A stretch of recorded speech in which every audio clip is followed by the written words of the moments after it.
Now, why don't we trek on with the movie universe, shall we? Let's take a look at one of the best figures that came out of Dark of the Moon, Deluxe Topspin. Now, Topspin in Dark of the Moon was one of the wreckers.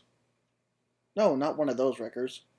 Yeah, that's better. Basically, the movie said it best when they just said that they're a bunch of assholes. But unfortunately, Topspin doesn't talk. Roadbuster and Leadfoot do, sure, they have a bunch of lines, but for some reason, Topspin doesn't. Don't understand why. He's got a pretty decent looking mouth on that nice head sculpt. All the wreckers in this movie were kind of going for a typical NASCAR goer when they designed them. That's why Topspin here has some nice hair on his head. Like Leadfoot has like a gigantic beer belly, and Roadbuster has a sweet baseball cap on him. But if Topspin did talk, I get the feeling that he might sound something like Larry the Cable Guy. I tell you what, that's a nice explosion right there. I don't care who you are. Check out the design on Topspin here. It's actually really cool looking. I'm not exactly sure what these things up here above his shoulders are, but I think they're kind of cool. And his arms are pretty sweet too. I love these articulated claws. But contrary to popular belief, these are not his hands. He actually has some molded in fists right here behind the claws. Would it have been cool to give him some regular fists behind the hands?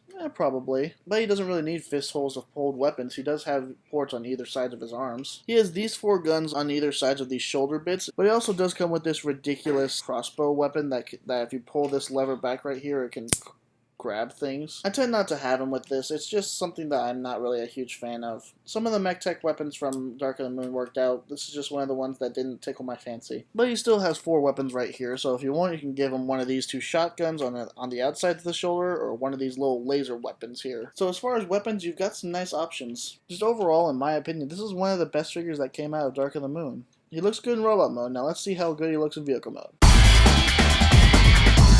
Yeah, the vehicle mode looks pretty sweet on its own as well. You know why I said they tried to model these guys after the typical NASCAR goer?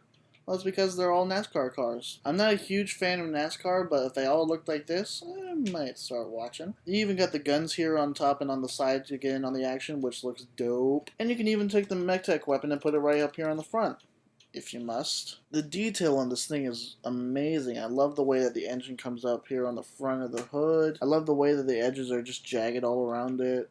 It just makes it look so hardcore and just different. And it looks awesome in every way. To me, at least, I should say. Alright, there's another review in the bag. You all know who I am, and remember, don't grow up. Be nerdy and not boring. Take it easy.